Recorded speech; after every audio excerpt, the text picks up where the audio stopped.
Magazine de 7h à la une de l'actualité de ces dimanches. Top départ hier de la première édition du conclave du génie scientifique à Kinshasa.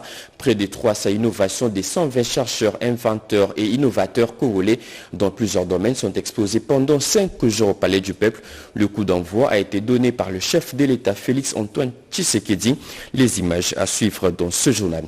Également au sommaire, la facture devient de plus en plus salée pour tout acheteur de biens de première nécessité sur le marché, bien que le Congo soit stable face au dollar. La centrale du Congo promet de serrer cette fois-ci en mettant en place des nouvelles mesures pour stabiliser le prix et aussi réduire les inflations. Vous entendrez la gouverneure de la Banque centrale dans un instant. Et enfin, un dossier à suivre dans ce journal magazine, l'apport de la médecine légale pour détecter les indices et établir la véracité des faits afin de rendre une justice équitable aux victimes. Cette méthode, déjà pratiquée dans plusieurs autres pays, semble être encore loin en RDC. Constance Mann a tendu le micro à certains experts que vous suivrez dans la deuxième partie de ce journal. Un journal qui s'ouvra d'ailleurs par de faits qui marquent l'actualité de ce dimanche.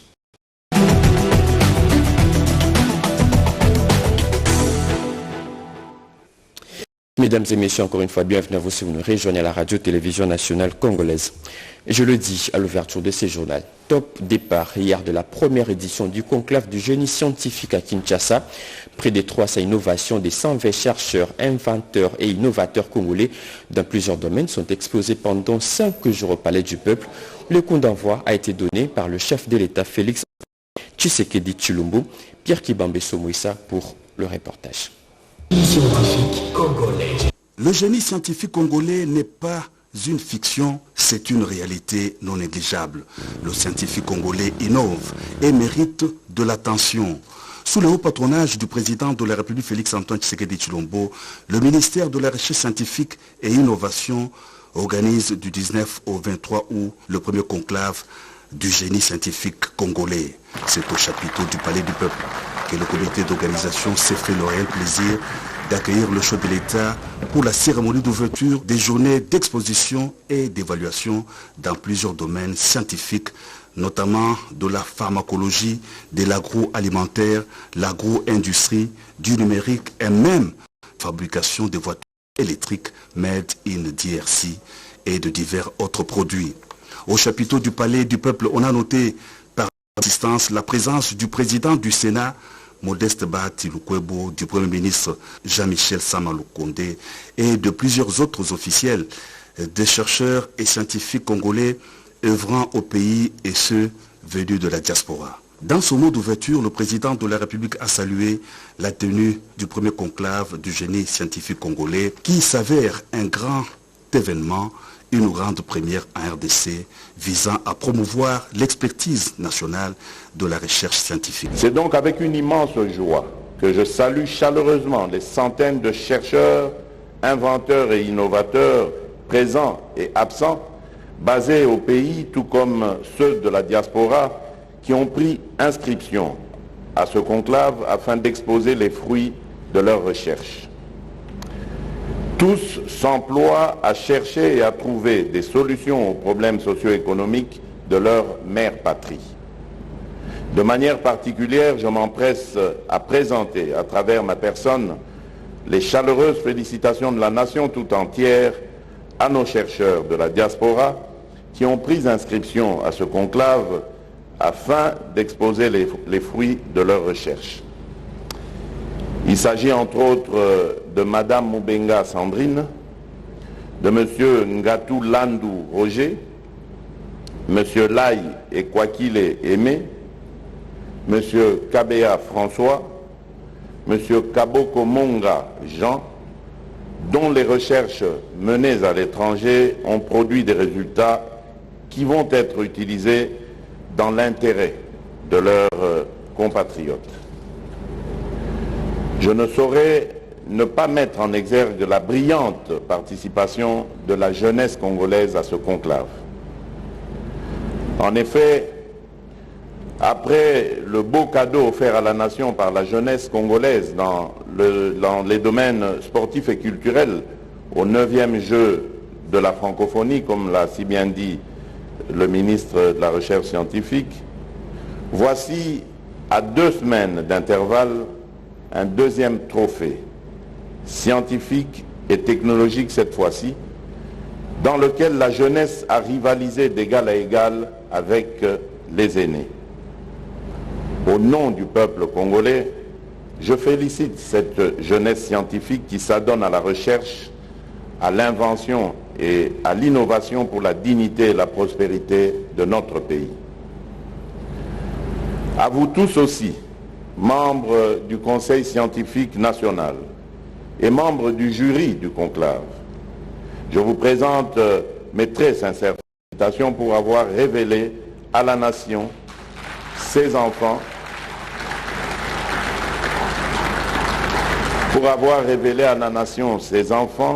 qui s'adonnent à la création des outils de son autosuffisance économique. Auparavant, le président du Conseil scientifique national, Pius Mpiana Chimankinda, a relevé les avancées enregistrées dans le domaine de la recherche scientifique en RDC. Près de 300 innovations ont été répertoriées dans plusieurs domaines par des professeurs scientifiques au cours de leur évaluation. Le ministre de la Recherche scientifique et Innovation, Gilbert Kabanda, a martelé que ce conclave a l'ambition de démontrer la puissance scientifique, technologique de la RDC en Afrique au regard des ressources de son sol, son sous-sol, et ce, grâce aux recherches scientifiques que doivent mener ses propres filles et fils congolais. À la fin de la cérémonie, le président de la République a été convié à visiter les stands et les innovations des jeunes chercheurs et scientifiques de la RDC. Il a eu notamment des explications de Madame Ogrey Mapengo, ingénieure électronique, sur les véhicules électriques sans pollution de la société.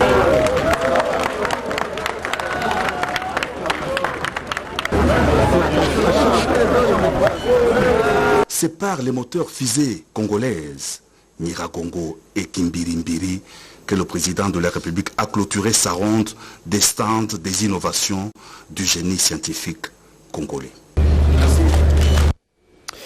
Ce conclave, qui est le tout premier en République démocratique du Congo, permet d'étaler à la face du monde les talents du génie congolais, estime Gilbert Kabanda, ministre de la Recherche scientifique et initiateur de ces grands projets. On l'écoute. Le conclave du génie scientifique congolais qui s'ouvre ce jour est destiné à définir la politique de recherche et d'innovation technologique de la République, qui n'a jamais été définie depuis 60. Et de dégager les différentes stratégies de mise en œuvre de cette politique. De définir comment opérationnaliser le Fonds national de recherche et d'innovation technologique. Et bien entendu, de faire un plan de développement de la recherche scientifique dans le pays à court, moyen et long terme. En tout cas, toutes mes félicitations pour ce conclave qui était vraiment tant attendu. Je pense que c'est très inspirant de voir le génie congolais à l'œuvre. Je viens de visiter des voitures électriques, une qui a été faite par une ingénieure de l'ISTA, une autre qui a été faite par un autre ingénieur. Et donc, ce genre de réunion, de conclave, montre que le Congolais est capable de résoudre les problèmes, capable de trouver les solutions à nos propres problèmes. Nous sommes capables de le faire. Et donc, dans ce sens-là, je pense que c'est très positif. Il y a aussi un aspect qui est important, comme en tant que professeur, je donne cours à l'université de Kinshasa. Je suis la seule femme professeure dans le département de Polytechnique. Je donne aussi cours à l'université Toledo aux États-Unis. Je pense qu'il est très important que les jeunes voient ce genre de manifestation où l'intelligence est mise en valeur. Et pour cela, j'encourage vraiment l'initiative qui a été prise par son Excellence le chef de l'État. Et j'encourage surtout la deuxième phase. Aujourd'hui, nous sommes ici pour la première phase qui est le prototype, c'est-à-dire quelqu'un a une idée, a conçu quelque chose et puis l'a créé. Donc comme quand j'avais fait la voiture hybride à hydrogène, j'avais eu d'abord l'idée, ensuite j'ai construit cette voiture hybride à hydrogène. Quand j'ai fait le système des batteries, système de gestion de batteries, c'était la même chose. Et maintenant, deuxième partie, c'est de mettre en valeur ces connaissances, c'est-à-dire obtenir un brevet pour protéger l'invention et ensuite pouvoir la commercialiser pour que les Congolais et Congolaises puissent profiter de cette invention. Autre chose à présent, agression rwandaise dans l'est de l'RDC et aussi le gigantesque incendie de Kanlufungula qui a rendu plusieurs familles sans abri. Deux questions évoquées lors du dernier conseil de ministres présidé par le chef de l'État. On écoute un extrait de cette 109e réunion du conseil de ministres avec le porte-parole du gouvernement, Patrick Muyaya. Le président de la République, chef de l'État, Félix Antoine Tshisekedi Tshilombo, a présidé ce vendredi 18 août 2023 la 109e réunion du Conseil de ministres. 4 points étaient inscrits à l'ordre du jour, à savoir 1. Communication du président de la République, chef de l'État. 2. Points d'information. 3. Approbation d'un relevé des décisions de Conseil de ministres. 4. Examen et adoption des textes. La communication du président de la République a porté sur 4 points principaux, à savoir 1. De sa participation au 43e sommet de la SADC tenu à Luanda en Angola. Le président de la République a fait la restitution de sa participation les 16 et les 17 août 2023 à Luanda en République d'Angola au 43e sommet ordinaire de chefs d'État et de gouvernement de la communauté des développements d'Afrique australe SADC. Ces sommets qui s'est tenu une année jour pour jour après celui organisé le 17 août 2022 à Kinshasa et qui avait été les témoins de la consécration de notre pays désigné par les États membres pour présider les temps de l'exercice 2022-2023 à la destinée de cette organisation régionale, revêtait à de nombreux égards des enjeux de la plus haute importance, aussi bien pour les questions de paix et de sécurité dans certaines relatives à l'est de notre pays, que pour l'avenir et les développements de l'Afrique australe dans sa globalité. Les assises de Luanda ont été précédées par la tenue, le 16 août, du sommet de la Troïka, de l'organe de coopération en matière de politique, de défense et de sécurité de la SADC, où le président de la République a eu l'occasion de briefer les chefs d'État de la République d'Afrique du Sud, de Namibie et de la Zambie, membres de cette Troïka, sur les dernières évolutions sécuritaires et humanitaires rencontrées dans la partie est de notre pays.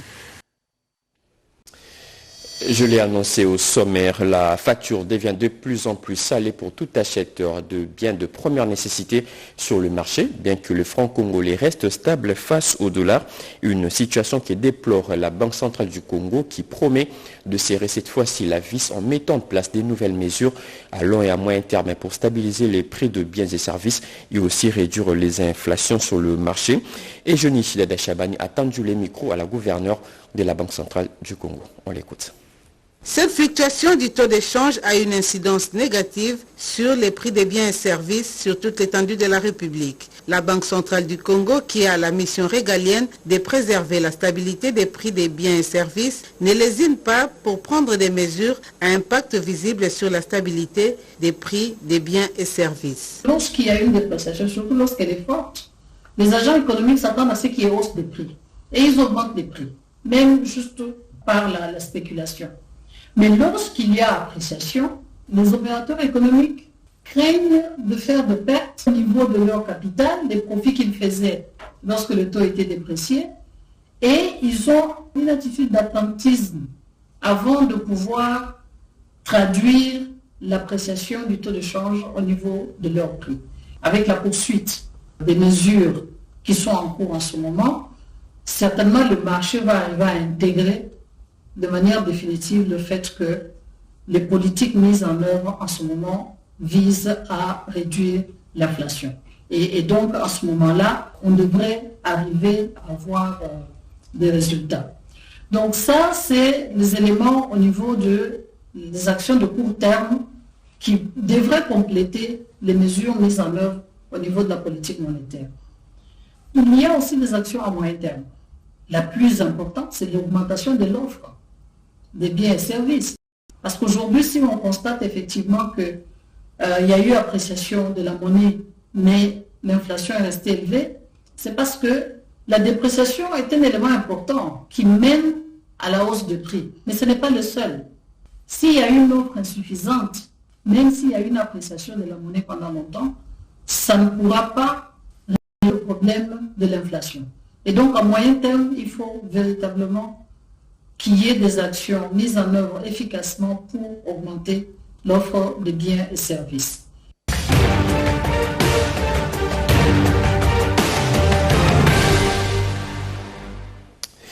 Déjà, dans la deuxième partie de ce journal magazine que nous ouvrons par le résumé de la semaine du président, Pierre Kibambeso Moïsa revient sur l'ouverture de la table ronde sur l'état de siège en Ituri au Nord Kivu qui s'est tenue à Kinshasa.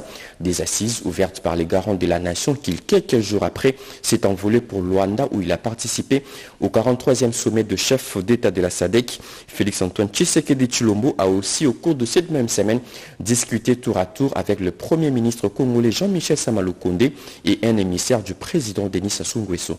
Retour en image avec la semaine du président. La semaine s'est ouverte par une grande cérémonie d'ouverture de la table ronde sous l'état des sièges au Nord Kivu et en Ituri, présidée au Palais du Peuple par le chef de l'État, Félix-Antoine Tshisekedi Tshilombo. Dans son discours d'ouverture des travaux, le chef de l'État a rappelé les circonstances dans lesquelles il avait proclamé cette mesure exceptionnelle en 2021 face à la situation dans la partie est du pays, caractérisée par une insécurité persistante qui sévit depuis des décennies avec une menace certaine sur la souveraineté nationale et le fonctionnement des institutions. Le président de la République a appelé les différents participants à la table ronde à une prise de conscience des enjeux relatifs à cette situation particulière. Le 43e sommet ordinaire de chefs d'État de la communauté de développement de l'Afrique australe s'est tenu au cours de la semaine à Luanda, en Angola. Présent aux assises dans la capitale angolaise, le président de la République Félix-Antoine Tshisekedi Tshilombo a, après une année à la tête de la SADC, passé le commandement de cette grande communauté à son homologue de l'Angola, Joao Lourenço. Dans son discours, le chef de l'État a salué la solidarité des États membres de la SADC qui ont pris la décision courageuse de déployer une mission à RDC pour soutenir les efforts dans la lutte pour la neutralisation des activités du groupe terroriste M23. Le président de la République a stigmatisé la résurgence du M23 soutenu par le Rwanda qui a engendré de graves violations des droits de l'homme et du droit international humanitaire, amenant des milliers de paisibles citoyens congolais à vivre dans des conditions d'extrême précarité. À Kinshasa, de retour au pays, le président de la République Félix-Antoine Tshisekedi Tshilombo a reçu à la Cité de l'Union africaine le Premier ministre Jean-Michel Sama-Lukonde, venu lui remettre le rapport des travaux de la table ronde sur l'état des sièges au Nord Kivu et en Ituri. À l'initiative du chef de l'État, qui en a présidé la cérémonie d'ouverture, ces travaux se sont tenus du 14 au 16 août au Palais du Peuple. Le président de la République, qui donnera la suite aux conclusions des journées de réflexion sur la question de l'état des sièges dans les deux provinces de l'Est de la RDC, a remercié tous les participants à la table ronde. Pour un message du président de la République du Congo, Denis Sassou Nguesso, à son homologue de la RDC, Félix-Antoine Tshisekedi Tshilombo, le ministre des Affaires étrangères, de la francophonie et des Congolais de l'étranger, Jean-Claude Ngakoso, a été reçu à la Cité de l'Union africaine. Il s'agit de messages de fraternité, d'amitié, de confiance réciproque entre les deux nations reliées par le fleuve Congo, a indiqué l'homme d'État congolais au sortir de l'audience.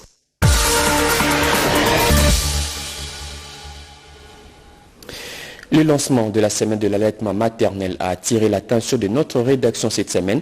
Plusieurs réunions et ateliers ont eu lieu cette même semaine, comme la réunion d'évaluation du comité de pilotage stratégique du programme de développement local de 145 territoires et aussi l'arrestation des 14 milices Mubundu à Popo Kabaka, de l'arrestation de 15 hommes armés en Ituri ainsi que l'annonce de la remise prochaine des bourses aux personnes vivant avec handicap.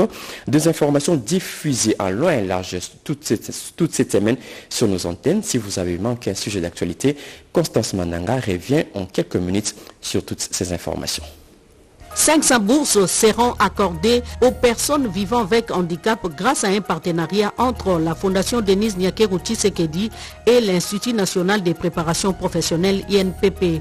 La distinguée première dame a fait cette annonce en début de semaine à l'occasion d'une rencontre avec les personnes vivant avec handicap organisée par le député national Eliezer Tamboué dans le cadre de son ASBEL Pesa Moninga Sourire. Venus de tous les coins de la capitale, près de 2500 PVH ont pris d'assaut le terrain au cal de la RTNC pour communier avec l'épouse du chef de l'État.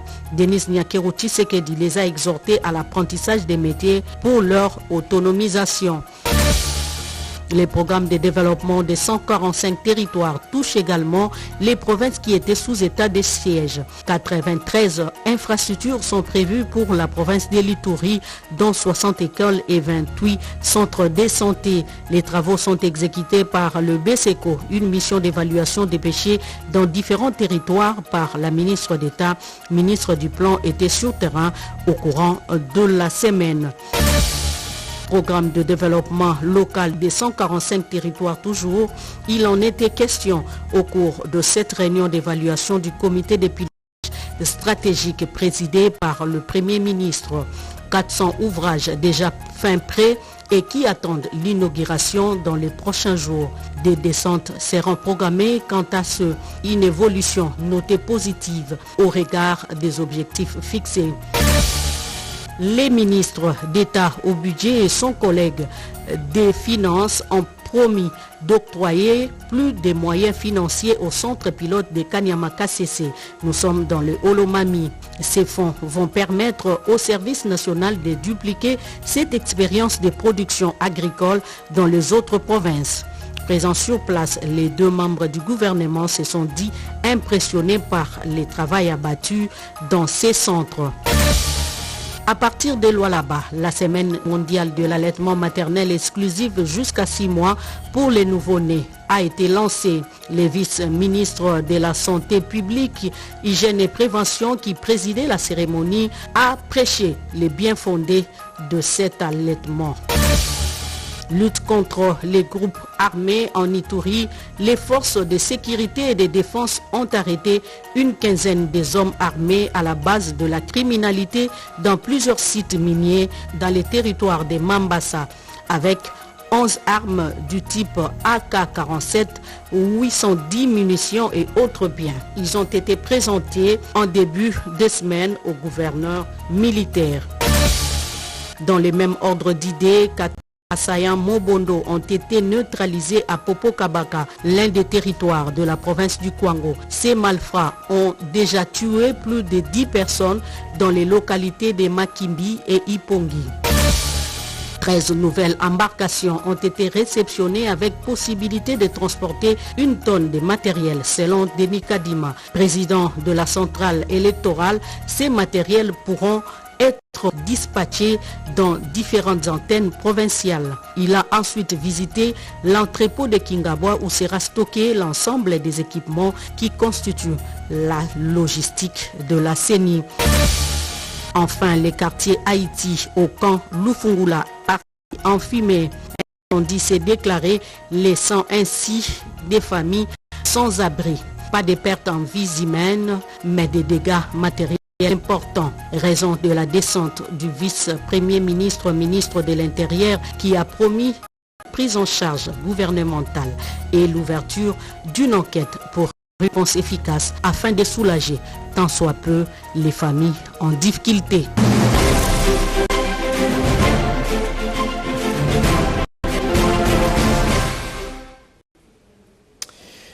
Quel est l'apport de la médecine légale pour détecter les indices et établir la véracité des faits afin de rendre une justice équitable aux victimes?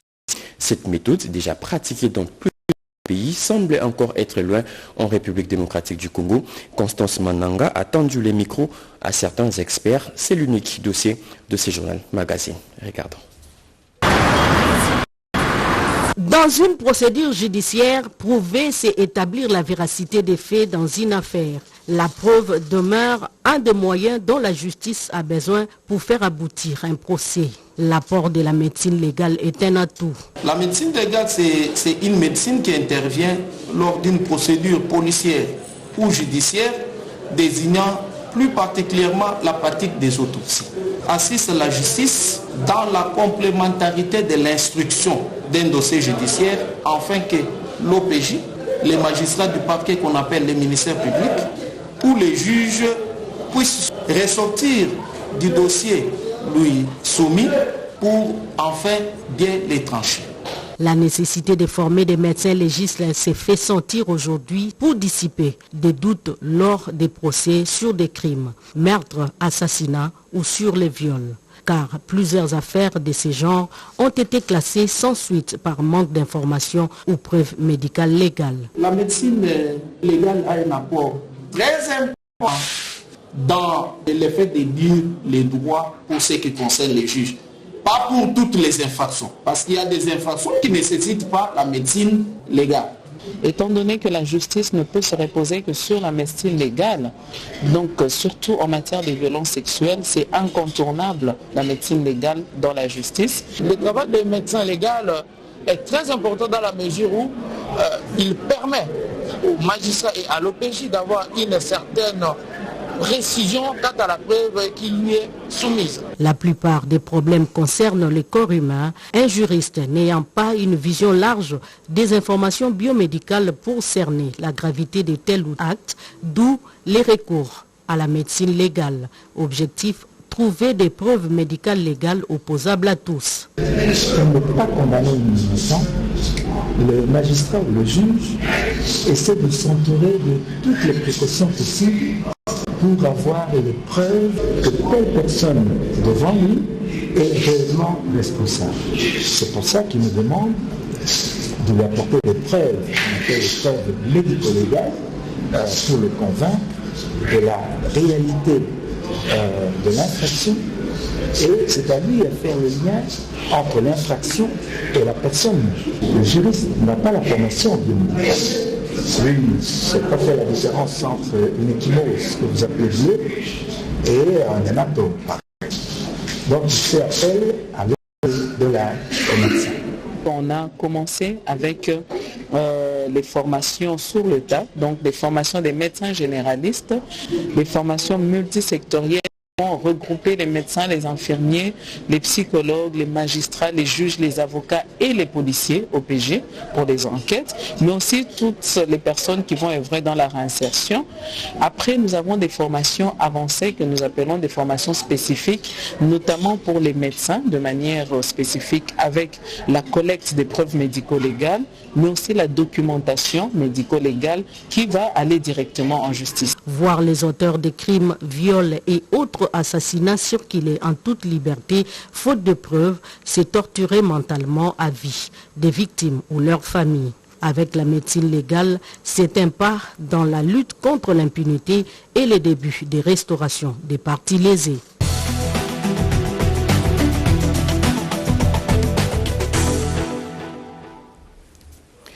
Le nouveau comité dirigeant du Fonds de promotion culturelle déjà aux manettes, les membres de cette nouvelle équipe dirigeante se sont réunis pour tenir leur tout premier conseil d'administration, comme nous dit Chimendundu. Au cours de ces colloques, les échanges ont tourné autour de plusieurs sujets qui visent la relance de cette entreprise de l'État. Le Conseil a convenu un certain nombre d'axes sur lesquels il est tenu à œuvrer ainsi que de stratégies idoines à mettre sur pied en vue de donner une autre image au Fonds de promotion culturelle, suivant ainsi la vision telle que dictée par le président de la République, chef de l'État, Félix-Antoine Tshisekedi Tshilombo, le PCA Emani Dioko, qui a circoncis le cadre au sorti de cette réunion a rassuré le ferme engagement du comité de gestion du FPC. Nous sommes en tout cas entretenus avec toute l'équipe. Déjà, il y a la renaissance pour cet établissement parce que l'équipe qui a été choisie par le chef de l'État, nous sommes tous déterminés comme un seul homme pour donner de l'avenir à ces grands établissements et bien sûr pour le bien-être de la culture congolaise. Il faut d'abord commencer par lutter contre les antivaleurs et mettre, n'est-ce pas, la personne qui travaille au FPC comme notre premier souci. En outre, le président du conseil d'administration a insisté sur les 4 principes substantiels qui doivent accompagner le membre du conseil d'administration. Il s'agit notamment de la transparence, l'harmonie, l'efficacité dans le travail et le résultat. À son tour, Madame la directrice générale du FPC, Barbara Kanam, a réitéré la volonté ferme du comité directeur du Fonds de promotion culturelle pour la valorisation des acteurs culturels. Amélioration de la gouvernance de la chose publique. Le gouverneur du Haut-Uélé vient de lancer une session de formation à l'attention de tous les acteurs impliqués dans la chaîne des dépenses publiques dans son entité. Des formations qui seront dispensées par un groupe d'experts du COREF venu de Kinshasa. Regardez. C'est sur demande express du gouverneur Christophe Bassien-Nanga que démarre ce vendredi 18 août 2023 cet atelier de renforcement de capacités opérationnelles des acteurs de son cabinet, des ministères provinciaux et d'autres services intervenants sur la chaîne des dépenses publiques en province du Haut-Uélé. Il me soit permis de remercier son Excellence Félix Antoine Tshisekedi Tshilombo, président de la République, chef de l'État. La volonté politique campée à la base, traduite par la mise en œuvre effective du programme de développement local de 145 territoires. La pérennisation de cette vision nécessite des institutions fortes et efficaces et nous voulons mettre en place avec un personnel compétent, intègre, imbué de patriotisme, capable de mettre en œuvre des réformes institutionnelles engagées pour améliorer la gouvernance de notre pays. Mais auparavant, son ministre du Budget, Patrick Bekaneni, de préciser ce qui suit. En organisant cet atelier, le plus important consiste à rappeler aux uns et aux autres leurs responsabilités, aussi bien dans la mobilisation que dans l'usage du pays public. Cet atelier de 4 jours est assuré par 4 experts du comité de pilotage et d'orientation de la réforme des finances publiques venus de Kinshasa et conduit par Jean-Baptiste Vekobila. Les bâtons de commandement viennent d'échanger demain à l'Office national de transport. Les nouveaux membres du comité dirigeant ont pris possession de leur fauteuil au terme d'une cérémonie de remise reprise avec le comité sortant. Cérémonie organisée devant les agents et cadres de cette entreprise publique. Tambour battant pour exprimer l'immense joie, les agents et cadres de la SCPT ont accueilli avec ferveur le nouveau conseil d'administration et les comités de gestion de l'ONATRA. La cérémonie de remise et reprise a été présidée par le président ad intérim du conseil supérieur du portefeuille, Stéphane Kankonde, assisté de 2 conseillers.